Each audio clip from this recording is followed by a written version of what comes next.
నన్ను రూపించిన శిల్పకారుడా, నాలో ప్రాణం పోసిన ప్రాణనాథుడా. నన్ను రూపించిన శిల్పకారుడా, నాలో ప్రాణం పోసిన ప్రాణనాథుడా. నా ప్రతి అడుగులో నీ ప్రతిరూపం, నా ప్రతి కదలికలో తోడున్నది నీ హస్తం.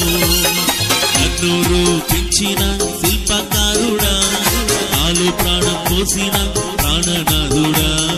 నన్ను రూపించిన శిల్పకారుడా, నాలో ప్రాణం పోసిన ప్రాణనాథుడా.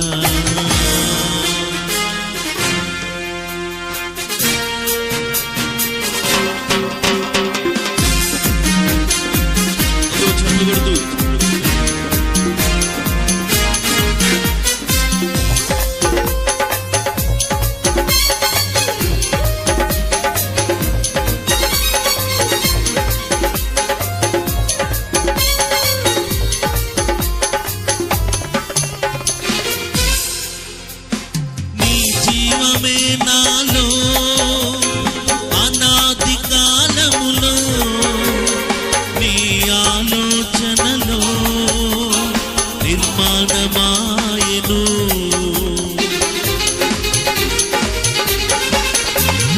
నీ జీవమే నాలో అనాది కాలములో నీ ఆలోచనలో నిర్మాణమాయెను. శిరస్సు నీ వైదివి, లోబడి బ్రతికెదము. శిరస్సు నీ వైదివి, లోబడి బ్రతికెదము. నన్ను రూపించిన శిల్పకారుడా, నాలో ప్రాణం పోసిన ప్రాణనాథుడా. నన్ను రూపించిన శిల్పకారుడా, నాలో ప్రాణం పోసిన ప్రాణనాథుడా.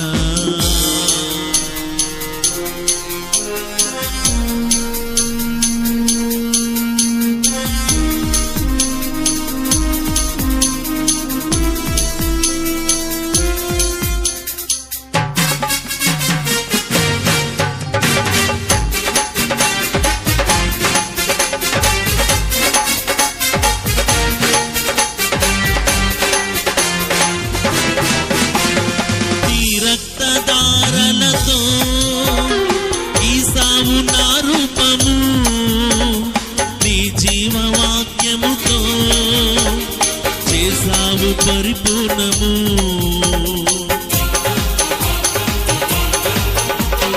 నీ రక్తధారలతో ఈసావు నా రూపము, నీ జీవవాక్యముతో చేసావు పరిపూర్ణము. మహోన్నత కళాఖండమై ఉన్నాను నీ భాగమై. మహోన్నత కళాఖండమై ఉన్నాను నీ భాగమై.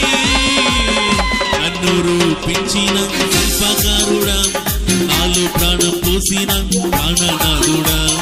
నన్ను రూపించిన శిల్పకారుడా, నాలో ప్రాణం పోసిన ప్రాణనాథుడా. నా ప్రతి అడుగులో నీ ప్రతిరూపం, నా ప్రతి కదలికలో తోడున్నది నీ హస్తం. నన్ను రూపించిన శిల్పకారుడా, నాలో ప్రాణం పోసిన ప్రాణనాథుడా. నన్ను రూపించిన శిల్పకారుడా, నాలో ప్రాణం పోసిన ప్రాణనాథుడా. దేవుని పరిశుద్ధ నామమునకు స్తోత్రం కలుగును గాక. హల్లెలూయా. ప్రభునందు ప్రియులారా, ఈ ఉదయకాల సమయంలో మీ అందరికీ కూడా ప్రభు యేసుక్రీస్తు ఘనమైన నామం పేరిట నాకు ప్రత్యేకమైన శుభములు తెలియజేస్తున్నాను. దేవుని యొక్క మహా గొప్ప కృపను బట్టి, ఆయన యొక్క అత్యున్నతమైన ప్రేమను బట్టి ఈ ఉదయకాల సమయంలో ఈ రీతిగా మరొకసారి మనం అందరం కూడా దేవుని యొక్క వాక్యము చుట్టూ సమావేశమైనటువంటి గొప్ప కృప, గొప్ప ధన్యత ప్రభు మనకు అనుగ్రహింపజేశారు. అందును బట్టి స్తుతి, మహిమ, ఘనత, ప్రభావంలో ఆయనకి కలుగును గాక. ఆమేన్. ఈ సమయం ముందు మనమందరం కూడా తల్ల వంచి కళ్ళు మూసుకొని ప్రార్థనతో ఇక కుటుంబ బలిపీఠం అనేటువంటి అనుదిన ధ్యానాలను మనం ప్రారంభించుకుందాం. ప్రార్థన చేసుకుందాం. కృపగలిగిన మా తండ్రి, జీవము కలిగిన మా దేవ, జీవాధిపతి, పరిశుద్ధుడా, ఆశ్చర్యకరుడా, గొప్ప దేవుడా యేసయ్య, మీ పరిశుద్ధ నామమును బట్టి మీకు స్తుతులు స్తోత్రములు వందనములు చెల్లిస్తున్నాం. మహాగణుడవి, మహోన్నతుడివి, ఆశ్చర్యకరుడవైన దేవుడవి, సర్వశక్తి కలిగిన దేవా, మీకు స్తుతులు వందనములు చెల్లిస్తున్నామయ్యా. ఈ ఉదయకాల సమయం ముందు ప్రభా మీ కృప మాకు దయచేయండి, మీ కనికరం మాకు దయచేయండి. ప్రతి దినము కూడా ఈ రీతిగా మీరు మమ్మల్ని దర్శించి మాతో మాట్లాడుచున్న విధానాన్ని బట్టి మీకు స్తోత్రములు. మాకు చాలిన దేవుడవి, సర్వశక్తి కలిగిన దేవుడవి ప్రభా, మీరే రంగం మీదకి దిగిరండి, నీ గొప్ప కార్యం జరిగించమని ప్రార్థిస్తున్నా. ఈ ఉదయకాల సమయం మరొకసారి ప్రభా నీ వాక్యంలో నుండి, ఈ గడియ వర్తమానంలో నుండి నేరుగా సూటిగా మాతో మీరు మాట్లాడండి. మమ్మల్ని బలపరచండి, మా జీవితాలను సరిచేసి క్రమపరచమని, ఈ ఉదయకాల దీవెనతో మమ్మల్ని నింపమని యేసుక్రీస్తు పరిశుద్ధ నామమున ప్రార్థిస్తున్నాము. ఆమేన్. జనవరి 11వ తారీఖున కుటుంబ బలిపీఠము వాల్యూమ్ 1, ఆదికాండము 11వ అధ్యాయము 1వ వచనము నుండి. భూమి అందంతటా ఒక్క భాషయు ఒక్క పలుకును ఉండెను. వారు తూర్పున ప్రయాణమైపోవచ్చుండగా షినారు దేశమందు ఒక మైదానము వారికి కనబడెను. అక్కడ వారు నివసించి, మనం ఇటుకలు చేసి బాగుగా కాల్చుదాము రండని ఒకరితో ఒకడు మాట్లాడుకొనిరి. రాళ్లకు ప్రతిగా ఇటుకలను, అడుసునకు ప్రతిగా మట్టి కీలును వారికి ఉండెను. మరియు వారు, మనము భూమి అందంతటా చెదరిపోకుండా ఒక పట్టణమును, ఆకాశమునంటూ శిఖరము గల ఒక గోపురమును కట్టుకొని పేరు సంపాదించుకుందాము రండని మాట్లాడుకొనగా. ఎర్ర సముద్రం యొద్ద ఇశ్రాయేలు అనేటువంటి వర్తమానం. అబ్రహాము యోగ్యత కలిగించే ఒక కార్యము కూడా చేయకముందే దేవుడు అతన్ని పిలిచాడు. అంతే, అతడు ఊరు అనే పట్టణములోని ఒక కల్దీయుడు. అతడు షినారులోని బాబేలు గోపురము నుండి, విగ్రహారాధన నుండి వచ్చాడు. అతడి తండ్రి విగ్రహారాధికుడు అని తలస్తున్నాను, తర్వాత లాబాను అనుకుంటున్నాను. అతడు వచ్చినప్పుడు అతడు విగ్రహాలు కలిగి ఉన్నాడని నిరూపించబడిను. అవి ఎక్కడి నుండి అతడి దగ్గరికి వచ్చాయి? ఒకవేళ బాబేలు గోపురము నుండి అతడు రానట్లయితే హాము సంతానము నుండి నిమ్రోదు వచ్చాడు. నిమ్రోదు బాబేలు గోపురము కట్టాడు. అది ఒక విగ్రహారాధన, ఈ భూమి మీద మొదటి విగ్రహారాధన. మరియు బాబేలు గోపురము నుండి తర్వాత ఏమి వచ్చినది? అది అలా కొనసాగుచు ప్రకటన గ్రంథంలో క్రైస్తవం వలె కనిపిస్తున్న క్రైస్తవ మత విగ్రహారాధనగా ముగించబడినది. యోహాను ప్రకటనలో 17వ అధ్యాయంలో దానిని చూచి, దాని స్థాపన, దాని రూపము, యేసు నామమును ధరించి మరియు మొదలైన కార్యములను జరిగిస్తూ సజీవ దేవుని పరిశుద్ధులను హింసించడు చూచి అతడు ఆశ్చర్యపడ్డాడు. ఆ దూత చెప్పాడు, ఇక్కడికి రమ్ము, ఆమె ఎవరో నేను చూపిస్తాను. అతడు చెప్పాడు, ఆమె 7 కొండల మీద కూర్చొని అనేకుల మీద కూర్చొని ఉన్న గొప్ప సంఘము. ఆమె క్రీస్తు హతసాక్షుల యొక్క రక్తపానము చేసినది. ఓ దయా ప్రజలారా, మనం అంత్యకాలంలో జీవిస్తున్నాము. నేను మృగము ముద్రను గురించి బోధించినందుకు వారు నన్ను బంధించుటకు అనేక సంవత్సరముల క్రితం ప్రయత్నించటను గురించి మీలో ఎందరు విని ఉన్నారు? నేను ముస్సోలిని గురించి చెప్పినప్పుడు 20 సంవత్సరాల క్రితము అతడు అధికారంలోనికి వచ్చినప్పుడు నేను చెప్పాను, ఒకవేళ ముస్సోలిని ఇథియోపియా వైపుగా వెళ్ళినట్లయితే దీన్ని వ్రాసుకొనండి, యేసుక్రీస్తు వచ్చు వరకు ఇక సమాధానం ఉండదు. మరియు నేను చెప్పాను, మరియు 3 గొప్ప ఇజములు వస్తాయి, కమ్యూనిజం, ఫాసిజం, నాజిజం. అవి కలిసిపోయి ఒక ఇజముగా మారును. మరియు ఆ ఒక్క ఇజం వాటికన్ పట్టణమును కాల్చివేయను. చాలా సంవత్సరముల క్రితం, అనేక సంవత్సరముల ముందే నేను దాని గురించి చెప్పడం మీరు విని ఉన్నారు. ఖచ్చితంగా అదే విధముగా నేను చెప్పాను. ఆ సమయం రాకముందు ఆ మోటార్ వాహనములు వింత ఆకారంలో తయారు చేయబడినవి. వాటికి 20 సంవత్సరములు లేక 25 సంవత్సరముల ముందే, మీకు గుర్తున్నదా? 20 సంవత్సరముల ముందే నేను చెప్పాను, అవి కోడిగుడ్డ ఆకారంలో ఉండును. ఎత్తబడుటకు ముందే ఖచ్చితముగా అవి అదే విధముగా ఉండును. ఇప్పుడు దేవుడు ప్రతి చోట సంఘమును విడుదల చేయుచున్నాడు. ఆయన రాకడలో ఎత్తబడుటకు సిద్ధము చేయుచున్నాడు. ఎత్తబడుటకు ముందుగా దానికి ఎత్తబడే విశ్వాసమును ఇస్తున్నాడు. ఆమేన్. Praise the lord. వాల్యూమ్ 2, మత్తయి సువార్త 4వ అధ్యాయము 2వ వచనం నుండి. 40 దినములు 40 రాత్రులు ఉపవాసము నిలిపిమ్మట ఆయన ఆకలి కొనగా ఆ శోధకుడు ఆయన ఎదుకు వచ్చి, నీవు దేవుని కుమారుడు అయితే ఈ రాళ్ళు రొట్టెలగునట్లు ఆజ్ఞాపించమనను. అందుకు ఆయన, మనుష్యుడు రొట్టె వలన మాత్రము కాదు గాని దేవుని నోట నుండి వచ్చు ప్రతి మాట వలనను జీవించునని వ్రాయబడి ఉన్నదనెను. అంతటా అపవాది అనగా సాతాను పరిశుద్ధ పట్టణమునకు ఆయనను తీసుకొని పోయి దేవాలయ శిఖరమున ఆయనను నిలవబెట్టి, నీవు దేవుని కుమారుడు అయితే క్రిందికి దుమ్ముకుము, ఆయన నిన్ను గూర్చి తన దూతలకు ఆజ్ఞాపించును, నీ పాదం ఎప్పుడైనను రాతికి తగలకుండా వారు నిన్ను చేతులలో ఎత్తుకొందురని వ్రాయబడి ఉన్నదని ఆయనతో చెప్పాను. అందుకు యేసు, ప్రభు అయిన నీ దేవుని నీవు శోధింపవలదని మరొక చోట వ్రాయబడి ఉన్నదని వారితో చెప్పాను.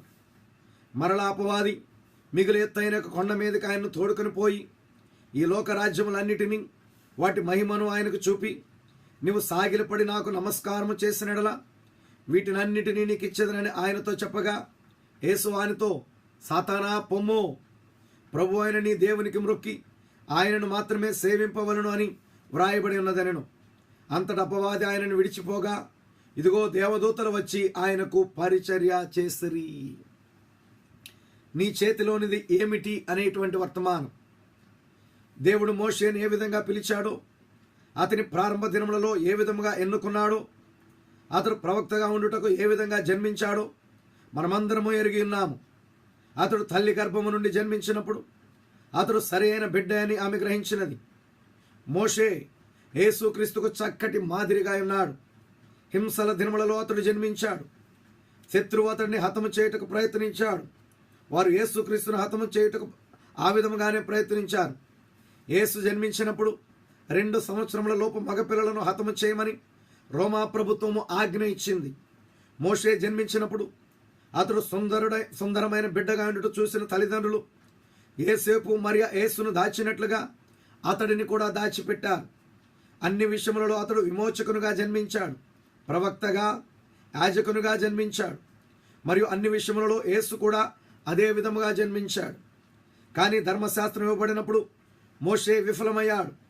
అతడు క్రిందకు దిగి వచ్చినప్పుడు తన చేతిలోని ధర్మశాస్త్రము పలకలను రాతి మీద కొట్టి పగలగొట్టాడు.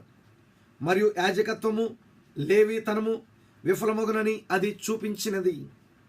మరియు ఆయన అరణ్యములో 40 దినములు శోధించబడ్డాడు. యేసు 40 దినములు అరణ్యములో ఉన్నాడు. మరియు ఆయన బయటకు వచ్చినప్పుడు సాతానుడు ఆయన బలహీనతలో ఆకలి 40 రోజుల ఉపవాసం సమయంలో శోధించాడు. అతడు మోషేను కలిసినప్పుడు అతనిని పడవేయగలిగాడు.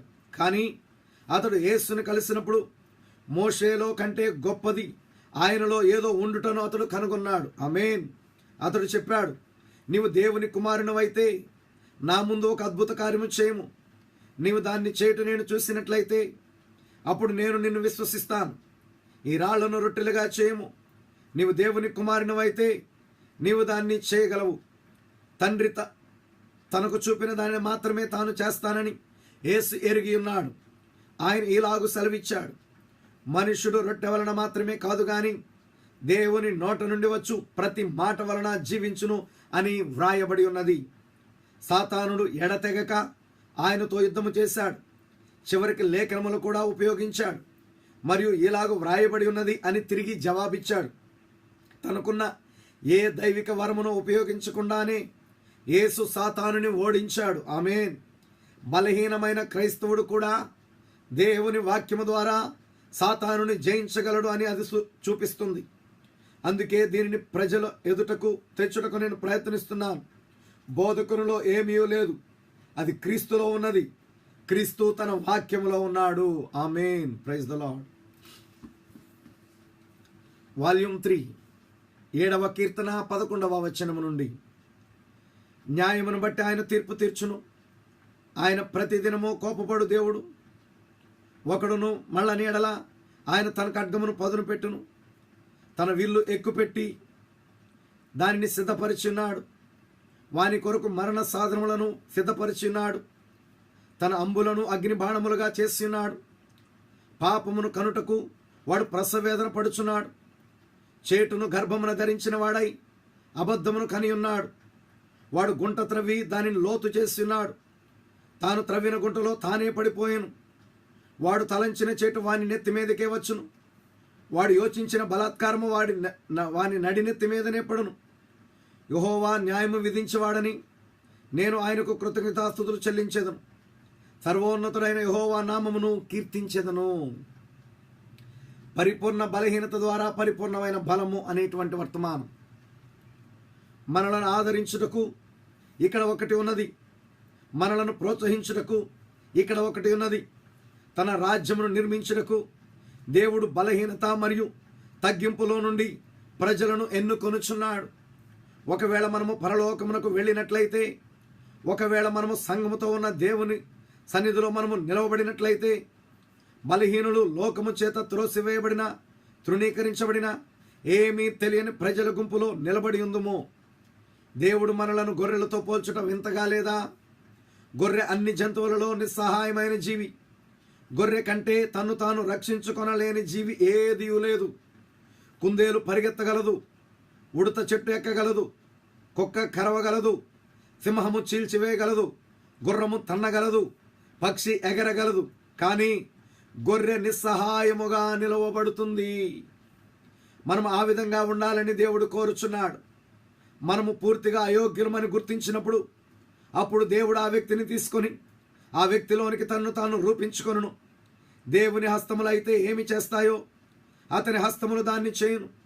దేవుని పెదవులు ఏమి మాట్లాడునో అతని పెదవులు దానిని మాట్లాడును.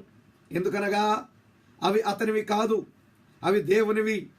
ఆయన అతడిలో గుణశీలమును నిర్మించడం ప్రారంభించును మరియు బలహీనతను తీసివేసి తన స్వరూపములోనికి మార్చును. ఆయన మనలను భూమి మీదకి తీసుకుని వచ్చును. కానీ చదువుకున్న తర్వాత మనము తెలివి మీరాము. మీరు ఎన్నడైనా ఆ వరుసలను, వంశావళులను గమనించారా? ఉదాహరణకు మనము హేబేలును చూసినప్పుడు హేబేలుకు ప్రతిగా షేతు వచ్చెను. షేతు వంశావళిలో నుండి నోవహు కాలం వరకు వచ్చిన వారందరూ దీనులైన వ్యవసాయదారులు. కానీ కయీను సంతానము తెలివి కలిగిన వారు, యుక్తి గలవారు, చదువుకున్నవారు, శిల్పులు, గొప్పవారు. కానీ దేవుని పక్షముగా ఉన్నవారు బలహీనులు మరియు దీనులు. ఆ విధముగా దేవుడు వారిని వాడుకొనెను. అది దేవుని అవకాశము. మనము బలహీనులముగా ఉన్నప్పుడు అది దేవుడు మనలను చేర్చుకుని విధము. అప్పుడు మనము ఏదో పొందుకుంటాము. ఆమేన్. ఇది మనలను ప్రోత్సాహపరచును. ఎలయనగా దేవుని రాజ్యం అంతయు ఇలాంటి ప్రజలతో నిర్మించబడినది. మరియు నీవు ఆ విధముగా మారినప్పుడు నీవు ఆయన రాజ్యములో ఉంటావు. అయితే మన విషయంలో మనము చాలా బలహీనులము కాదు, కానీ మనము చాలా బలవంతులము అంతే. మనము చాలా తలబిరుసుగా ఉంటున్నాము, అది నిజము. మనము మన మనస్సులలో చాలా బలంగా ఉంటున్నాము. మనకు చాలా ఎక్కువగా తెలుసు. దేవుడు మనలో నుండి దానిని తీసివేయాలనుకొనుచున్నాడు. ఆమేన్, గ్లోరీ. అది నిజము. మనము చాలా బలవంతులము. మనము ఆయనకు లోబడలేనంత బలవంతులము. మనము మనకే లొంగిపోతాము. ప్రార్థన చేసుకుందాం. కృప కలిగిన మా తండ్రి, జీవము కలిగిన మా దేవ, జీవాధిపతి, పరిశుద్ధుడు, ఆశ్చర్యకరుడా, గొప్ప దేవుడా, మీకు స్తోత్రములు నాయన. ఈ ఉదయకాల సమయం ముందు ప్రభా మమ్మల్ని దర్శించి మీరు మాతో మాట్లాడిన ప్రతి మాటను బట్టి మీకు స్తుతులు, వందనములు చెల్లిస్తున్నా. ఆశ్చర్యకరుడా, గొప్ప దేవుడా, మీకు స్తోత్రములు నాయన. మహాగణుడివి, మహోన్నతమైన దేవుడవు ప్రభా నాయన. నిత్యముగా ప్రభా ఒక విగ్రహారాధన కుటుంబంలో నుండి అతని జీవితంలో మంచి ఏమీ లేనప్పుడే ప్రభా అబ్రహామును మీరు పిలిచిన దేవుడవి, మీరు ఎన్నుకున్న దేవుడవి, ఏర్పాటు చేసుకున్న దేవుడవు ప్రభా. అందును బట్టి మీకు స్తుతులు, వందనములు చెల్లిస్తున్నా. గొప్ప దేవుడా, మహోన్నతుడా, మీకు స్తోత్రములు తండ్రి నాయన. నిత్యముగా ప్రభా ఒక విగ్రహారాధన కుటుంబంలో నుండి అతడు పిలువబడ్డాడు నాయన. ఊరనే పట్టణంలో నుండి అతడు పిలువబడ్డాడు ప్రభా నాయన. నిత్యముగా ప్రభా మీరు ఎన్నుకున్న దేవుడవు ప్రభా. ప్రభా మీ గొప్ప కార్యమును నాయన అబ్రహాం యొక్క జీవితంలో జరిగించిన విధానాన్ని బట్టి నీకు స్తోత్రములు, వందనములు చెల్లిస్తున్నా. గొప్ప దేవుడా, నీకు స్తోత్రములు నాయన. ఇదిగో తండ్రి నాయన, నిత్యముగా ప్రభా ఆ యొక్క ప్రభానికి స్తోత్రములు తండ్రి. నిమ్మనోది యొక్క కాలములో నాయన ఇదిగో నాయన అక్కడ ప్రభా విగ్రహారాధన ప్రారంభమైనదని మేము ఎరిగి ఉన్నాము. ఆమె యొక్క కుమారుని యొక్క కాలంలోనే విగ్రహారాధన ప్రారంభమైంది నాయన. దాని యొక్క ముగింపును ప్రభా అది ఏమై ఉన్నదో ప్రభా, ఆ స్త్రీ ఏమై ఉన్నదో నాయన ప్రకటన గ్రంథంలో మీరు తేటపరిచిన విధానాన్ని బట్టి మీకు స్తోత్రములు. గొప్ప దేవుడా, మీకు స్తోత్రములు నాయన. మేము దాని పాపములలో పాలివారము కాకుండానట్లుగా ప్రభా దాన్ని విడిచి బయటకు రండి అని మీరు మమ్మల్ని పిలిచిన దేవుడవు నాయన. నిత్యంగా మీ స్వరం విని మీ యొక్క ప్రవక్త ద్వారా ప్రవక్త యొక్క వర్తమానము ద్వారా ఈ రోజు నాయన దాని యొక్క పాపములో నుండి మేము బయటకు రాగలిగి ఉన్నాం. అందును బట్టి మీకు స్తుతులు వందనములు చెల్లిస్తున్నాం. గొప్ప దేవుడా మీకు స్తోత్రములు నాయన. నిత్యముగా ప్రభువా నీకు స్తోత్రములు తండ్రి. మోషే యొక్క జీవితంలో మీ కార్యం జరిగించిన దేవుడవు నాయన. నిత్యముగా ప్రభువా 2000 సంవత్సరంలో క్రితం నాయన మీరు శరీరధారిగా వచ్చినప్పుడు ఏ కార్యములు అయితే జరిగినావో మోషే జన్మించినటువంటి ప్రభా పరిస్థితులు అదే రీతిగా ఉన్నాయి నాయన. మోషే కూడా కాపాడబడ్డాడు ప్రభా. యేసయ్యా నీకు స్తోత్రములు వందనములు చెల్లిస్తున్నాం. గొప్ప దేవుడా మీకు స్తోత్రములు నాయన. మీ యొక్క ఏర్పాటు మీ ఎన్నికను బట్టి మీకు స్తుతులు వందనములు చెల్లిస్తున్నాం ప్రభా. యేసయ్యా నీకు స్తోత్రములు తండ్రి. అదే రీతిగా నాయన ప్రభా మీరు మమ్మల్ని గొర్రెలతో పోల్చిన దేవుడవు నాయన. గొర్రెని సహాయమైన జీవి ప్రభా. ఆ రీతిగా మేము ఉండాలని కోరుచున్న దేవుడవు తండ్రి. నిత్యముగా ఆ రీతిగా మేము ఉండినట్లుగా మీ కృప మాకు దయచేయండి నాయన. ప్రభా మేము నీ వారమై ఉన్నాం, మీ ప్రజలమై ఉన్నాం, మీరు మేపు గొర్రెలమై ఉన్నాం. మీ కృప మాకు దయచేయండి ప్రభా. అయితే ప్రభా నీకు స్తోత్రం ప్రభా. మేము తల బిరుసుగా ఉంటున్నాము నాయన. మేము ప్రభా మమ్మల్ని మేము మీకు లోపరుచుకోలేనంత బలవంతులం అయిపోయాం ప్రభా. మమ్మల్ని క్షమించండి నాయన. మా ఇళ్ళ కృప చూపండి నాయన. మా ఇళ్ళ కనికరం దయచేయండి నాయన. మమ్మల్ని మేము తగ్గించుకొని ప్రభా మేము అయోగ్యులమని ఎరగవలసిన వారమై ఉన్నాం ప్రభా. ఓ ప్రభా మేము అయోగ్యులమని ఎరిగినప్పుడు ప్రభా మీరు నిత్యముగా నీ కార్యమును మా జీవితంలో జరిగించే దేవుడో ప్రభా. దాని కొరకు మమ్మల్ని మేము అప్పగిస్తున్నాం. మీరే రంగం మీదకి మీరు దిగిరండి. నీ గొప్ప కార్యమును మా జీవితంలో జరిగించమని ఈ ఉదయకాల దీవులతో ప్రభా మరొకసారి మమ్మల్ని నింపమని మమ్మల్ని అందరినీ మీ కృపాస్తాలకు సమర్పిస్తూ యేసుక్రీస్తు యొక్క పరిశుద్ధ నామమును బట్టి స్తుతించి ప్రార్థిస్తున్నామా పరమ తండ్రి. ఆమేన్ ఆమేన్. Praise the lord. God bless you all. దేవుడు మనందరినీ కూడా దీవించును గాక. ఆమేన్.